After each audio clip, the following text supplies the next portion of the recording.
বন্ধুরা কেমন আছো? আশা করি ভালো আছো। আমিও ভালো আছি। আর শিখা ব্লগে তোমাদের অনেক অনেক শুভেচ্ছা রইল।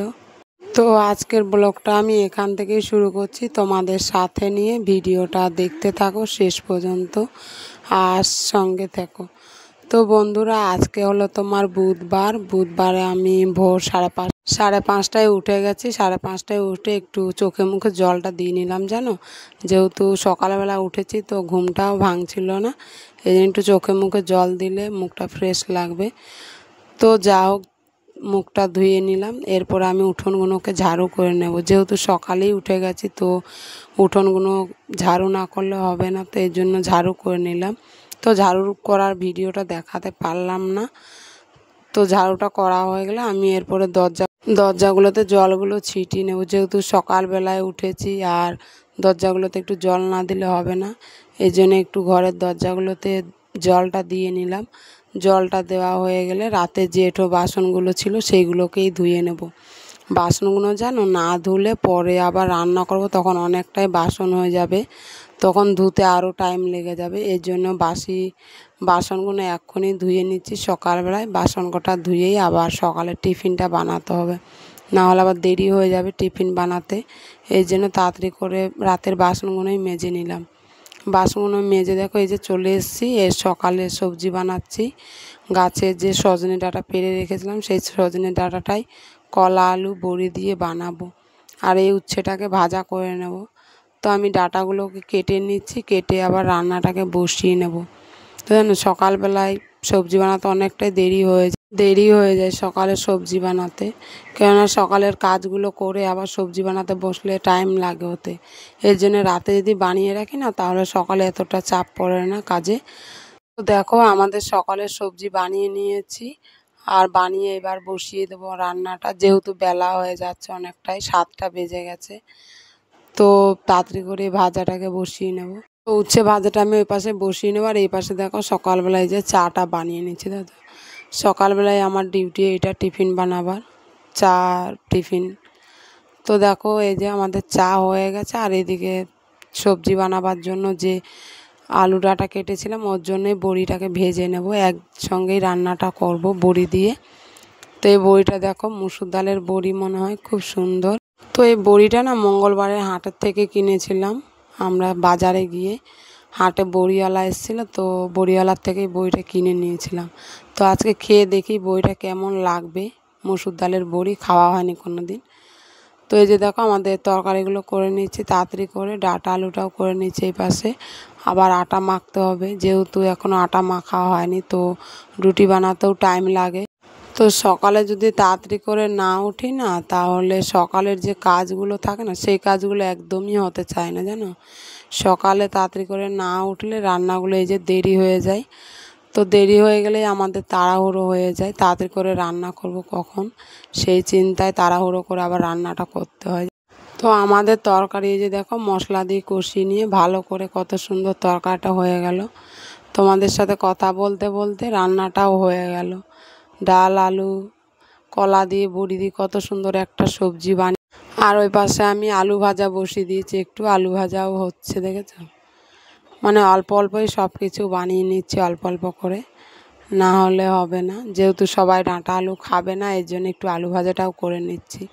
তো আলু ভাজাগুলো হয়ে গেলে আমি এই যে দেখো ভাতটাও বসিয়ে দেবো দুপুরের জন্য, আর রুটিটা বানিয়ে নেব।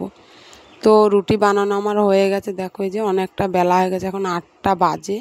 তো তোমাদের দাদাভাই কাজে যাবে, তো টিফিনটা রেডি করে দিচ্ছে, আর শ্বশুরমশাইয়ের জন্য টিফিনটা দিয়ে দেবো। শ্বশুরমশাই যেহেতু অনেকটাই বেলা হয়ে গেছে, 8টা বাজে, তো এই জন্য সকাল থেকে হাঁটতে হাঁটতে সবারই খিদে পেয়ে যায়, এই জন্য সকালে টিফিনটা দিয়ে দিয়েছি। আর আমি ব্রাশ ট্রাশ করে দুটো খেয়ে নিলাম, খেয়ে দিয়ে বাজারে চলে এসেছি। বাজারে এসে বাজারটা করে তারপরে আবার বাড়ি আসলাম। তো বাড়ি এসে দেখছি কি আমার বড় মেয়ে চানই করিনি এখনও, তো ওকে চানটা করিয়ে রেডি করিয়ে দিলাম। আর বাজার থেকে কচুরি নিয়ে এসেছিলাম বড় মেয়ের জন্য, তো ও বসে কচুরিটা খাচ্ছিল। খেয়ে দিয়ে ও স্কুলে যাবে, জানো। তো ওকে আমি স্কুলে পৌঁছে দিয়ে তারপরে এই যে দেখো আবার মাছের মাথা নিয়ে এসেছিলাম বাজার থেকে, সেই মাছের মাথাটাই রান্না করবো আজকে। তো রোজ রোজ মাছ খেতে না ভালো লাগে না, তো আমার বড় মেয়ে এমনিতেই মাছের মাথা খেতে খুব ভালোবাসে। তো আমি আজকে ভাবলাম যে বাজারে যাচ্ছি তো মাছের মাথায় নিয়ে আসি সবার জন্য। তো এর জন্য কাতলা মাছের মাথা নিয়েছিলাম বড় বড়। তো আমার বড় মেয়ে দেখে খুব খুশি হয়েছিল জানো, কাতলা মাছের মাথা দেখে বলছে বড় বড় মাথা আজকে আমি খাবো। তো এই যে দেখো মাছের মাথাটা আমি ভাজা বসিয়ে দিয়েছি, আর এদিকে বিছানাটা গুছিয়ে নিচ্ছি। এখন অনেক বেলা হয়ে গেছে, 11টা 11:30 বাজে। তো বিছানাগুলো গুছিয়ে নেবো মাছ ভাজাটা বসিয়ে, না হলে বিছানাটা আমার অমনি রয়ে যাবে, যেহেতু রান্না করতেও টাইম লেগে যায়। আর আমার ছোটো মেয়ে দেখো আমি বিছানা ঠিক করছি আর ও বিছানায় এসে উৎপাত করছে। তো ওই যে আমি মাছ ভাজাটা বসিয়ে কাজগুলো করে নিচ্ছি। এইরকম করেই কাজগুলো আমি আগিয়ে রাখি, না হলে কাজগুলো হবে না। যেহেতু রান্না বসাবো, এদিকে বাইরের কাজ করব, তো ওইভাবে করে হয় না। এর জন্যে হালকা আঁচে মাছটা ভাজা বসিয়ে দিয়ে বিছানাগুলো গুছিয়ে নিচ্ছি জানো, না হলে আর আমার অন্য কাজই হবে না। তো রান্না করতেও টাইম লেগে যাবে অনেকটাই। তো এই যে দেখো আমাদের বিছানাগুলো গুছানো হয়ে গেছে। আমি আবার মাছটা দেখতে যাব কীরকম মাছে পুড়লো না কি কে জানি না। তো আমি মাছ ভাজাটা নামিয়ে দিয়েছি, আর এই যে এইটা কমপ্লিট মাছ একটা জানো, এই মাছটা আমি ছোটো মেয়ের জন্য নিয়ে এসেছি, যেহেতু ও মাছের মাথা খেতে পাবে না, আর ও খেতে বসলে মাছ চাই। তো এর জন্য ওর জন্য আমি একটা কমপ্লিট মাছ নিয়ে এসেছিলাম, যেহেতু কাঁটা নেই এর জন্য ওর জন্য একটা আলাদা করে। তো আমার মাছগুলো ভাজা হয়ে গেলে আমি তরকারিটাকে বসিয়ে নেবো, আর আমি ওই পাশে নিম বেগুন করে নিচ্ছি। বাজার থেকে নিম পাতা এনেছিলাম, শাশুড়ি মা খেতে চেয়েছিল, বাজার থেকে নিম বেগুনটা কিনে নিয়ে এসেছিলাম আর এনে বানিয়ে দিচ্ছি, যেহেতু শাশুড়ি মা খেতে চেয়েছেন। আমার তো একদমই ভালো লাগে না নিম বেগুন, খুব তিতো, কিন্তু তাও অল্প একটু খাবো, যেহেতু তিতো খাওয়া ভালো এর জন্য তিতোটা অল্প হলেও খাবো। তো উচ্ছেটা খায়, কিন্তু উচ্ছেটা সেভাবে তিতো লাগে না, আর নিমটা তো বেশি তিতো লাগে নিম পাতাটা, এর জন্য খেতে মন চায় না নিম পাতাটা। তো যা হোক দেখো আমাদের রান্নাটাকে বসিয়ে নিয়েছি, বসিয়ে আর এইদিকে উনুনগুলো সব মুছে নেবো ভালো করে। তো দেখেছো কত ময়লা হয়েছে রান্না করতে করতে। তো আমার তরকারিগুলো হয়ে গেছিলো জানো, তো তরকারিগুলো হয়ে গেলে আবার ডালটাকে অল্প করে বসিয়ে দিয়েছিলাম, বসিয়ে নিয়ে আর এই যে এগুলো সব ঝাড়ু করে নিচ্ছিলাম। ঝাড়ু দেখো কত ময়লা বেরোচ্ছে, যেহেতু সকাল থেকেই রান্নাটা করছি তো ঝাড়ু করারও সময় হচ্ছে না, আর বাচ্চা রয়েছে তো এদিক ওদিক করে সব ফেলে দেয় জানো। আর আমার ছোটো মেয়ে জানো অনেক দুষ্টু, একদমই শোনে না, শুধু জলেই খেলতে থাকে সারাক্ষণ, শুধু জল জল বলবে আর জলেই খেলবে জানো, জল দেখলেই ওর খেলতে চায়। এর জন্য ওর ঠাকুমা ওকে বাইরে নিয়ে গেছে, আর আমি তাড়াতাড়ি করে ঝাড়ুগুলো করে নিচ্ছি। দেখো একটাও কাজ হয়নি, অনেকটাই বেলা হয়ে গেছে, এখন 1:30 বাজে। তো তাড়াহুড়ো করেই করছে, আবার বড় মেয়েকে আনতে যেতে হবে। তো দেখো এই যে আমি সব পরিষ্কার করে নিয়েছি দেখছো।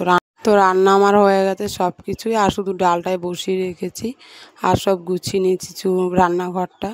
তো ডালটা বসিয়ে নিয়ে আমি এখন থালা বাসনগুলো সব ধুয়ে নেবো, বালতিগুলোতে জলগুলো ভরে নেবো, যেহেতু অনেকটা বেলা হয়ে যাচ্ছে আর জলটাও চলে যাবে। তো ভিডিওটা দেখতে দেখতে যদি ভিডিওটা ভালো লাগে একটু লাইক কমেন্ট শেয়ার করে দিও, আর পাশে থেকো। আর যদি সাবস্ক্রাইব করা না থাকে তো ভিডিওটা সাবস্ক্রাইব করে দিও, আর ভিডিওটা শেষ পর্যন্ত দেখতে থাকো।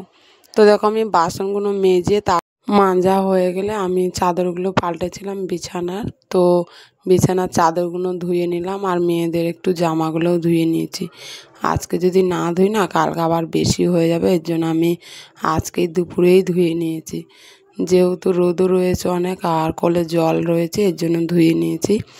আবার কালকে না হলে অনেকটা জামা কাপড় হয়ে যাবে। তো যা হোক আমি দুপুরে চানটা করে নিলাম, চানটা করে দেখো এই যে ভাত বাড়বো, তো শাশুড়ির জন্য ভাতটা বেড়ে নেবো। তো আজকে দুপুরের মেনু দেখো মাছের মাথার ঝোল আর নিম বেগুন।